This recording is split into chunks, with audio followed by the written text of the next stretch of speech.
আমরা বাঙালিরা না শুধু তেলের মাথায় তেল দিতে চাই। যাদেরকেই জিজ্ঞাসা করা হয় সবাই বলে যে আমাকে প্রিয়তমার জন্য অফার করেছিল। সবাই খালি বলে হ্যাঁ আমাকে তো প্রিয়তমার জন্য অফার করেছিল। তাহলে তোমরা তখন কেন প্রিয়তমা করো নাই?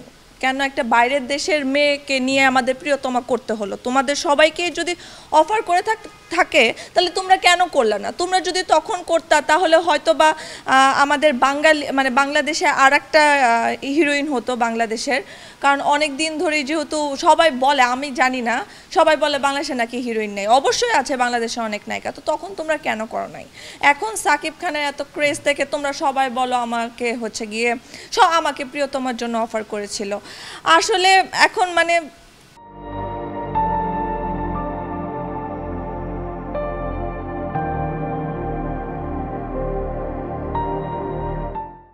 আমরা বাঙালিরা না শুধু তেলের মাথায় তেল দিতে চাই। আমরা কখনো যে সাকসেসফুল না তার দিকে কখনোই তাকায় দেখব না। সে সারাদিন এসে দরজা নাড়া দিলেও আমরা কোনোদিন সেই দরজাটা খুলব না। যেই সে একদম সাফল্যের চরম পর্যায়ে চলে যাবে আমরা তার পিছনে পাগলের মতো ছুটতে থাকব। তো ভাইয়া বিষয়টা এটাই। এখন দুনিয়ার সব মেয়ে, বাংলাদেশের যত মেয়ে আছে সবাই সাকিব খানের সাথে সিনেমা করতে চায়। সেটা 8 বছরের মেয়ে হোক, সেটা 60 বছরের মহিলা হোক, সবাই করতে চায়। সবাইকে প্রিয়তমার অফার দিয়েছে, কিন্তু কেউ করে না। এখন সবাই কাজ করবে। এটা ভুল ভাইয়া। আমি হয়তো বা নাম বলবো না, কারণ এখন যেমন সব মেয়েরাই বলে তাদেরকে প্রিয়তমার জন্য অফার করছিল, কিন্তু আমার জানা মতে যে 2-3 জনকে আমারই কাছে বা পরিচিত এরকম মানুষদেরকে আসলে হয়তো বা মনে হয় অফার করা হয়েছিল।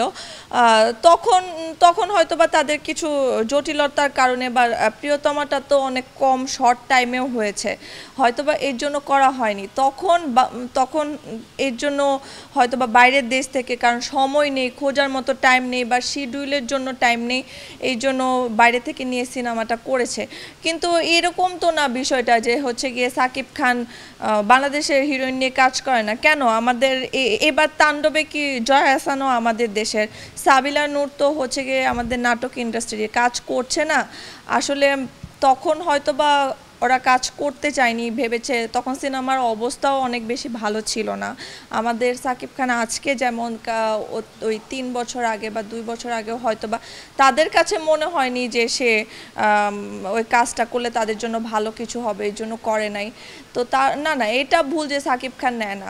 অবশ্যই এই যে এখন নিয়েছে, এটা মানুষের শুধু কথাবার্তা একটা।